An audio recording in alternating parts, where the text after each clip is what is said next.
No início da década de 1970, ninguém imaginava que uma das empresas mais valiosas do mundo surgiria dentro de uma garagem comum. Naquela época, computadores eram máquinas enormes, caras e difíceis de usar. Apenas grandes empresas, universidades e instituições governamentais tinham acesso a eles. Para a maioria das pessoas, possuir um computador em casa parecia algo impossível. Foi nesse cenário que dois jovens apaixonados por tecnologia começaram a sonhar diferente. Seus nomes eram Steve Jobs e Steve Wozniak. Eles não eram empresários ricos nem tinham investidores milionários. Na verdade, eram apenas amigos fascinados pela ideia de tornar a tecnologia acessível para todos. Enquanto muitos especialistas acreditavam que computadores seriam sempre produtos para grandes organizações, os dois enxergavam um futuro completamente diferente. Eles acreditavam que um dia cada pessoa teria seu próprio computador. O problema era que quase ninguém levava essa ideia a sério. Sem dinheiro suficiente para abrir uma fábrica ou contratar funcionários, eles começaram a trabalhar em um pequeno espaço improvisado na garagem da família de Jobs.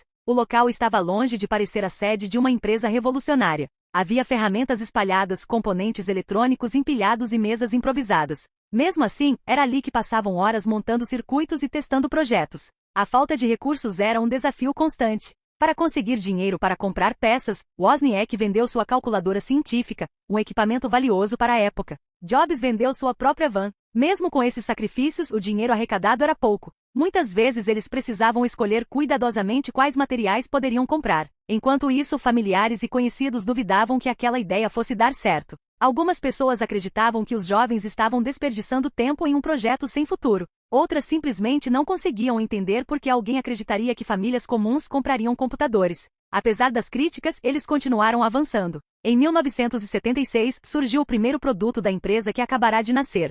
O Apple, e diferente dos computadores atuais, ele não vinha pronto para uso. Os compradores precisavam adicionar teclado, monitor e outras peças separadamente. Mesmo assim, representava uma enorme inovação para a época. O problema era convencer alguém a comprá-lo. Jobs visitava lojas tentando apresentar o produto. Em muitas delas era ignorado antes mesmo de terminar sua explicação. Alguns comerciantes riam da ideia. Outros diziam que aquele mercado nunca existiria. A empresa estava tão perto do fracasso que qualquer erro poderia encerrar a história antes mesmo de começar. Mas então aconteceu algo inesperado. Um lojista decidiu fazer um pedido de dezenas de unidades. Para a pequena equipe, aquilo parecia um milagre. O problema era que eles não tinham dinheiro para produzir os computadores encomendados. Agora precisavam encontrar uma maneira de fabricar dezenas de máquinas sem possuir capital suficiente. O sonho de construir uma grande empresa finalmente estava ganhando vida. Porém, os desafios que viriam a seguir seriam ainda maiores, e colocariam a sobrevivência da jovem Apple em risco mais de uma vez. O pedido recebido pela pequena empresa parecia um sonho realizado, mas rapidamente se transformou em um enorme problema. Steve Jobs havia conseguido convencer uma loja de eletrônicos a comprar dezenas de computadores Apple I. Para qualquer empresa estabelecida, aquilo seria apenas mais uma venda. Porém, para a Apple, que ainda funcionava dentro de uma garagem, era um desafio gigantesco. Eles não possuíam dinheiro para comprar todas as peças necessárias, não tinham funcionários suficientes para a montagem e muito menos uma fábrica capaz de produzir em grande escala. Se não entregassem os computadores no prazo, perderiam a credibilidade logo no início. Se tentassem produzir sem recursos, poderiam falir antes mesmo de crescer. Mesmo assim, Jobs se recusou a desistir. Ele passou dias visitando fornecedores e tentando convencê-los a vender componentes a crédito. Muitos recusaram imediatamente. Afinal, estavam lidando com uma empresa desconhecida, criada por dois jovens sem experiência empresarial. Porém, depois de muita insistência, alguns fornecedores aceitaram correr o risco. Foi uma decisão que mudaria a história da tecnologia. Com as peças finalmente garantidas, começou uma corrida contra o tempo. Amigos, familiares e conhecidos ajudaram na montagem dos computadores. Todos trabalhavam durante horas seguidas, muitas vezes avançando pela madrugada. A garagem se transformou em uma verdadeira linha de produção improvisada. Cada computador precisava ser montado, testado e preparado para entrega. O trabalho era cansativo e cheio de imprevistos. Qualquer defeito poderia comprometer o pedido inteiro. Apesar das dificuldades, eles conseguiram cumprir o prazo. Quando os computadores foram entregues, a Apple recebeu seu primeiro grande pagamento. Pela primeira vez, a empresa começou a gerar dinheiro de verdade. Mas os problemas estavam longe de acabar. O mercado de computadores ainda era pequeno, e várias empresas maiores começaram a perceber que aquele setor poderia crescer no futuro. A concorrência aumentava rapidamente. Jobs e Wozniak entenderam que precisavam criar algo muito melhor do que o Apple I. Eles não queriam apenas sobreviver, queriam liderar uma revolução. Foi então que começaram a trabalhar em um novo projeto, o Apple II. Diferente do primeiro modelo, ele seria mais fácil de usar, mais bonito e voltado para pessoas comuns. O desenvolvimento exigiu ainda mais dinheiro.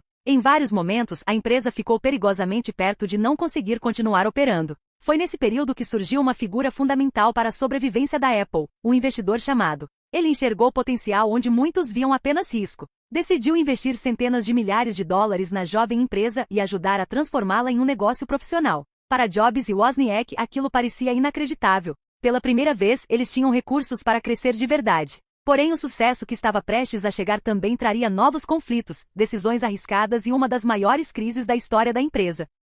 Com o investimento de Mike Markula, a Apple finalmente deixou de ser apenas uma pequena empresa que trabalhava em uma garagem. Pela primeira vez, Steve Jobs e Steve Wozniak tinham recursos para transformar suas ideias em produtos capazes de competir no mercado. O principal foco da equipe passou a ser o Apple II. Diferente do primeiro computador, que era voltado principalmente para entusiastas de tecnologia, o novo modelo foi criado para pessoas comuns. Ele possuía um design mais amigável, era mais fácil de usar e oferecia recursos que pareciam impressionantes para a época. Quando foi lançado, muitas pessoas ficaram surpresas. O computador começou a chamar a atenção não apenas de especialistas, mas também de famílias, escolas e pequenas empresas. As vendas cresceram rapidamente. O que antes era uma startup desconhecida começou a se transformar em uma empresa respeitada. O dinheiro finalmente começou a entrar em grande quantidade. Em poucos anos, a Apple passou de uma pequena operação improvisada para uma das empresas mais comentadas do setor tecnológico. O sucesso parecia não ter limites. Porém, junto com o crescimento surgiram novos desafios.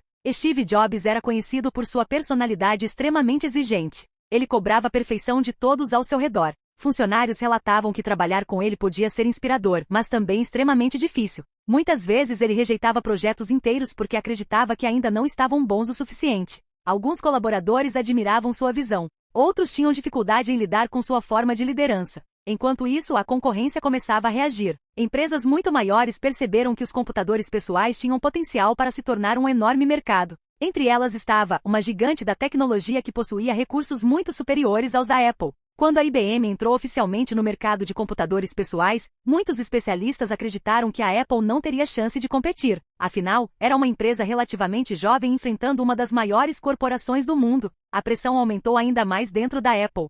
Steve Jobs sabia que precisava criar algo revolucionário para manter a empresa na liderança. Foi então que surgiu um projeto ambicioso chamado Macintosh. A ideia era desenvolver um computador tão simples que qualquer pessoa pudesse utilizá-lo. Jobs acreditava que aquilo mudaria para sempre a relação das pessoas com a tecnologia. No entanto, o desenvolvimento do Macintosh consumiu enormes quantidades de dinheiro e gerou conflitos internos. Equipes trabalhavam sob pressão constante para cumprir prazos quase impossíveis. Alguns executivos começaram a questionar as decisões de Jobs. Outros temiam que a empresa estivesse assumindo riscos grandes demais. Mesmo assim, ele continuava insistindo que o futuro dependia daquele projeto. O que ninguém imaginava era que poucos anos depois, o homem que ajudou a fundar a Apple enfrentaria uma situação impensável: perder o controle da própria empresa.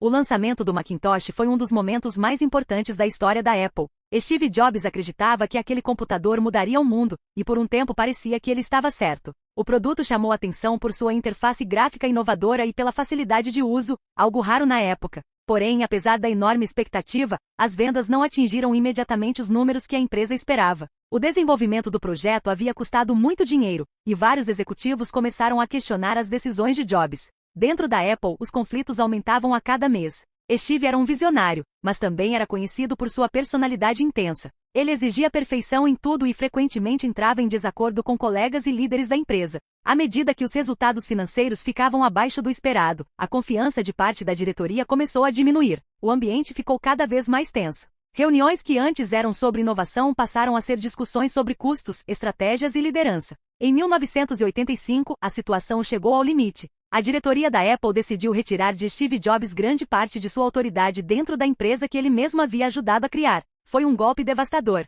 Aos 30 anos de idade, o jovem que havia fundado a Apple em uma garagem viu seu poder desaparecer dentro da própria companhia. Pouco tempo depois, ele tomou uma decisão dolorosa: sair da empresa. Para muitas pessoas, aquilo parecia o fim da história. Afinal, como fundador poderia ser afastado da empresa que construiu? Jornais e especialistas comentavam o caso como um grande fracasso. Alguns acreditavam que Steve Jobs jamais se recuperaria profissionalmente. Outros afirmavam que a Apple havia cometido um erro gigantesco ao perder sua principal mente criativa. Enquanto isso, a empresa continuava existindo sem ele. Nos anos seguintes, a Apple lançou novos produtos e manteve certa relevância no mercado, mas a magia dos primeiros anos parecia estar desaparecendo. A concorrência aumentava rapidamente, especialmente com o crescimento dos computadores que utilizavam o sistema operacional da Microsoft. Com https://referência URL citation.invalid0, a Apple ainda era uma empresa importante, mas já não dominava a imaginação do público como antes. Enquanto todos observavam a situação da companhia,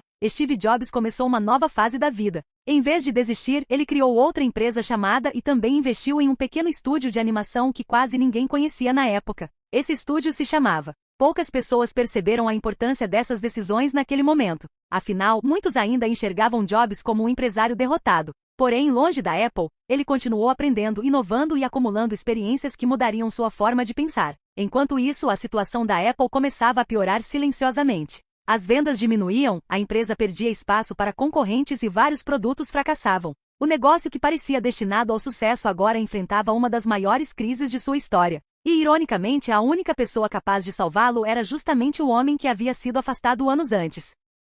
Em meados da década de 1990, a situação da Apple era muito mais grave do que a maioria das pessoas imaginava. A empresa que havia revolucionado os computadores pessoais estava perdendo dinheiro, lançando produtos que não conquistavam o público e ficando cada vez mais distante dos concorrentes. Muitos especialistas acreditavam que a Apple estava caminhando para a falência. As vendas caíam, a confiança dos investidores diminuía e o futuro parecia extremamente incerto. Foi então que aconteceu algo que poucos anos antes parecia impossível. Em 1997, a Apple comprou a empresa Next, fundada por Steve Jobs após sua saída. Com a negociação, Jobs voltou para a companhia que havia criado 2 décadas antes. Inicialmente, seu retorno parecia temporário. Porém, conforme a crise se aprofundava, ele assumiu novamente um papel de liderança. O cenário que encontrou era desanimador. A empresa estava confusa, com dezenas de projetos diferentes e sem uma direção clara. Muitos acreditavam que nem mesmo Steve Jobs conseguiria salvá-la. Mas ele tinha uma visão diferente. Sua primeira atitude foi simplificar tudo.